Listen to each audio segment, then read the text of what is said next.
Before we start, can you just say your last name so we're all getting it right? Blaszczyk.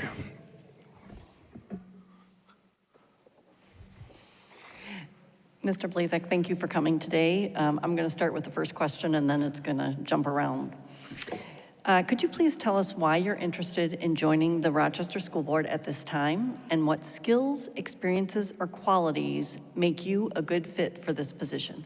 Well, I'm interested in joining the Rochester School Board just because I am part of this district. I have 3 kids in this district. I believe in this district. I'm tied to this district, not short-term, but long-term.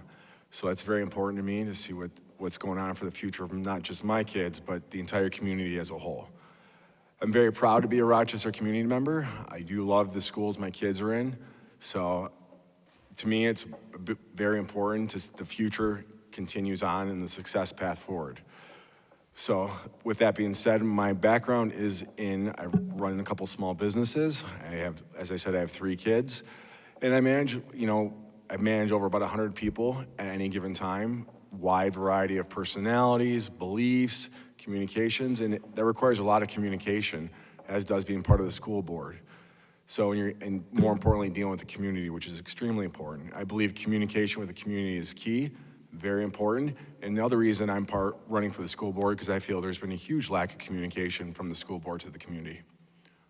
Thank you. Rochester Schools is considered by many to be one of the best districts in the state. However, some say we are a district in decline. What is your view? Is RCS a premier school district, a district in decline, or would you use some other description, and on what do you base that opinion? Thank you, that's a great question. I believe RCS is a premier school, but as any premier school or anything in life that's top-notch premier, there's always room for improvement. At any time when you feel you're at the top, I feel like that's when you mellow out, you feel comfortable. You never want to feel comfortable when you're at the top. You always want to strive to be better, keep moving forward, and grow. But the second you get comfortable, that's when you start falling. So my skills are to never be at the bottom, and I strive every day in my personal life, and I enthrall on my kids, always reach for the top. No matter how hard you have to work, you work hard and you keep going. And now that's my personal belief on Rochester School. Even though it's a great school district, there's a lot of room for improvement across the board. And that starts with the Board of Education, and that all the way down, working with the teachers, the community better, hearing the community's feedback. How can we improve? What does the community want to hear? So when you listen to the community thrives, the school district thrives and grows in itself also. What are the top 2 or 3 challenges that Rochester Schools is facing, and what ideas do you have to address those challenges? Let's see. Well, I believe one of the biggest challenges right now, unfortunately, is the school board. Every time somebody turns on the school board, it honestly looks like a Jerry Springer show. There's a lot of fighting, and it seems like you agree, Jason. There's a lot of fighting, it's inconsistent, and that's unfortunate. As a taxpayer and many taxpayers in the community, taxpayers do not want to see that. I personally don't. And to be honest, I never had any interest in running for a school board until I attended some of these school board meetings. And that's when I really realized, and I felt, if I want to see a change, I can only step up and make that change that I can bring myself. I believe that's a big turnoff for a lot of parents in this district currently at this time. I've heard many times from the school board say worried about loss of enrollment. Why aren't these seats being filled? I do believe that a big part of that is the school board, the constant fighting, the disagreements. I believe there's a major lack of working together as a team. When the school board is a team that represents the community. It's not a Jerry Springer show, and I hate to use that analogy, but you are a team that represents the community, and that is very important to the community and what the taxpayers want to see. The other challenge I believe facing the Rochester School District is lack of leadership in some of the schools. I've experienced this personally. I feel there's lack of communication specifically in the special education department. And unfortunately, from my personal experiences and multiple other parents that I've talked to, they feel the same way. There needs to be more direct leadership in that department itself and clear guidance on guidelines across the board. Thank you. Excuse me. After review and discussion of issues, the board operates by a majority vote of trustees. When the majority vote is different from your position, how would you handle that? Well, like an adult, I understand that everybody has different views and different opinions, and like you said, it's a majority vote. A majority wins. Whether you agree with that, the majority you lost against, you accept that decision. And I do hope during that vote, before the decision's made, things are thoroughly talked about on both sides, great communication amongst each other, because that's what a team does, they communicate. The team on the Rochester Community Schools, the board is a team that represents the taxpayers. Now, on any team, even the U.S. Olympic men's hockey team that just won the gold, they had a lot of disagreements. But at the end of the day, they work together, and that's what a team does. Now, if you disagree, that's okay. You may not win every time. Majority rules. That's just simply how it is. And I respect that, and I will abide and move forward. I'm not going to sour on it. I'm not going to cry about it. You just got to move forward. It's okay. So that's, thank you. Thanks again for coming out. RCS serves a diverse group of students. What should the board do to ensure that every student, regardless of ability, background, characteristic, or identity, not only receives a top-notch education, but also feels a sense of belonging in this district? Excuse me. It's a great question. That one really hits home to me. Set this right here. So, can you say it one more time? I'm sorry. Yeah. So RCS serves a diverse group of students.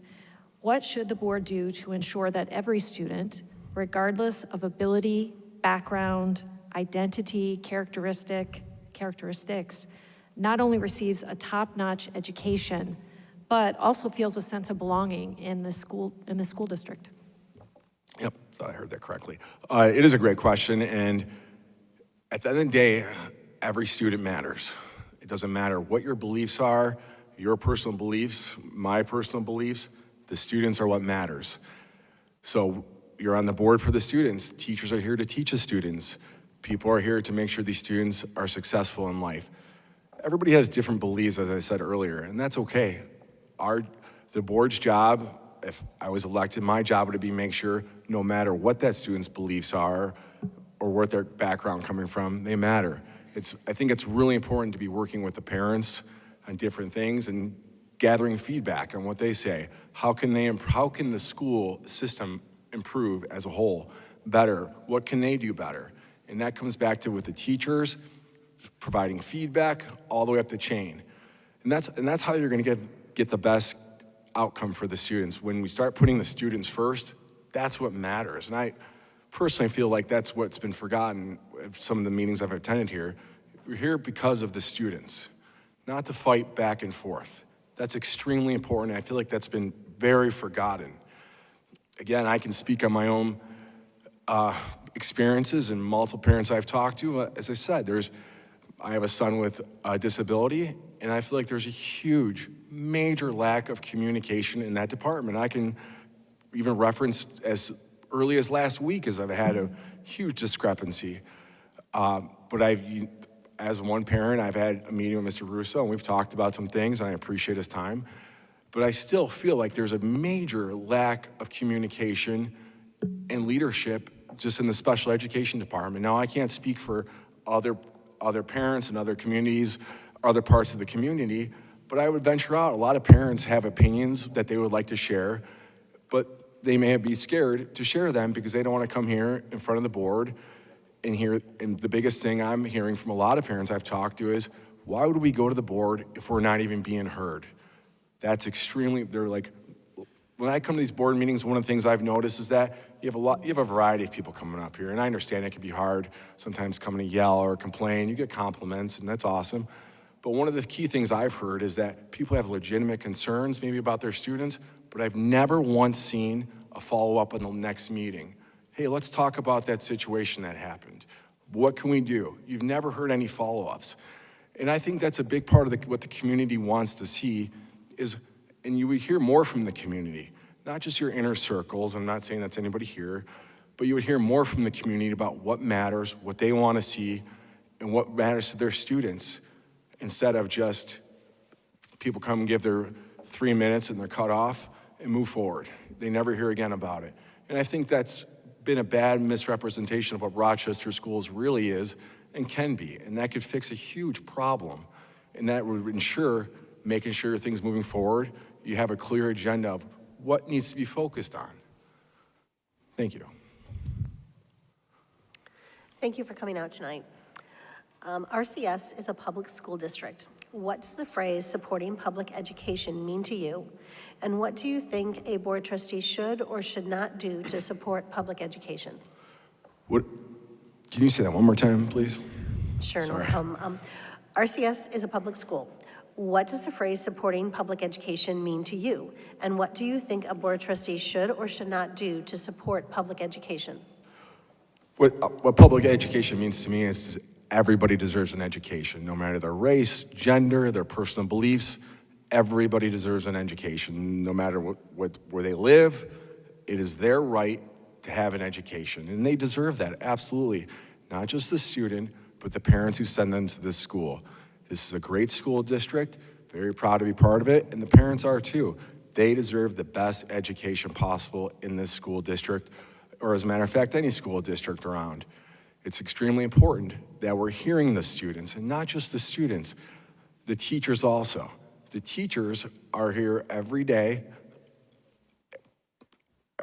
They're being underpaid, unfortunately, and I support the teachers in that aspect. My sister-in-law is a teacher, and she goes to work every single day, and she has 3 kids. She has to come home, help. She wants to be with her kids, make dinner, spend time with her husband, and she's exhausted. These teachers are exhausted, so it's not public education, just isn't about the students, but it's about the teachers, the people who support the teachers. It's across the board. This is one big system that needs to be working together in unity to make sure that everybody, not just the students, the teachers, the staff, the paras, who are also underpaid, are getting what they need to provide a great education for our students. Us taxpayers want to have the best teachers. We want to have the best facilities. We want to have the best of everything. Of course, who doesn't? But it all comes back to making sure there's communication and consistency across the board. And at the bottom, back to your original question is, yes, every student deserves education, no matter what. Thank you. And before I forget, I want to apologize. I didn't get to talk to you earlier, so I apologize, Ms. Alspach. Pleasure, thank you. Okay, so final question is, please take 30 seconds and tell us anything else you would like us to know. You have more than 30 seconds left. Oh, sorry, I talk fast sometimes. Yes, so I believe in this school district. I think it's a great school district. That's why I moved here. Could have moved anywhere I wanted in this area. We chose this school district because we heard nothing but amazing things about it. I love my neighbors. I've met some amazing parents. I've talked to almost everybody on the board except Ms. Alspach, and if I'm saying that, I apologize. And again, I'm sorry I didn't talk. But I'm very proud to be in this school district. And I'm very passionate. As I said earlier, I had no intentions of running a school board, but my heartstrings were pulled, and for not the right reasons, but that's why I'm here tonight, you know, and I appreciate everybody who asked me to come here and speak in your time. I believe the future is more important now than it's ever been. And this is one of the things I probably would never have thought of 10 years ago when I was in my single phase, you know, running for a school board. I was worried about where I was gonna go Friday night. But now here I am on a Friday night and more at home. Oh my God, is it 10 o'clock yet? Time for bed. But now I realize with 3 kids, and I wake up every day and we get them on the bus and send them off, I'm like, it's extremely important that they're having the best education, that they're feeling wanted. As I said before, I wore my pink socks, some of you may have noticed, for my daughters, one for each of my daughters, and I wore this autism pin to represent my son tonight. Because to me, the future, I'm not worried about my daughters. Full transparency, I'm worried about my son. As I said before, if you guys remember, I came here in November, very passionate. I realized then, you know, his future is not gonna be like mine or a lot of other people's. He's gonna have some tough roads ahead of him.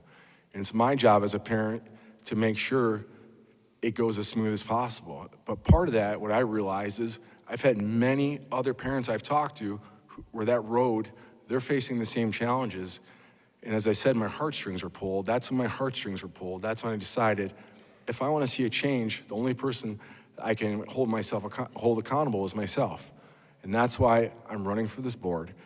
So I understand, and I want to address one thing to Miss, I'm sorry, I don't want to torture your last name. It's Annis. And Miss Annis. You know, I do want to address one thing. I understand there was this video circulating online of me. I just want to tell you, I didn't have that video, and you made a great point to me earlier. You're right, I probably should have said something about that. But, you know, like I tell my kids, I didn't want to post that. When my daughter the other day, she said somebody called her stupid. And I looked at her, you know what? Say thank you to that person. You say, and she's like, wait, what? And she's extremely smart. I don't know how she's my child. So she gets it from her mom for sure. But I said, say thank you and smile. And then if they say something else that's not appropriate, you say, thank you, that's awesome. And you just move forward and you address it like that. Don't be the lower person. No need to push back. You just smile and move forward. And, you know, I think she got that. And that's why we didn't have much time to talk earlier, and that's why I didn't address that. So I want to be really clear about that. It had nothing to do with the video that goes about me. You know, it's not worth it to me to go make some kind of statement like that. I'm just going to move forward. I believe in life, when you fall down, you get back up. So that's why I'm here tonight. My son fell down. My family fell down together, but we got back up and we moved forward. So with his overcomings when we first started here. So I'm hoping to represent the community and work together. And that's the biggest thing, is working together.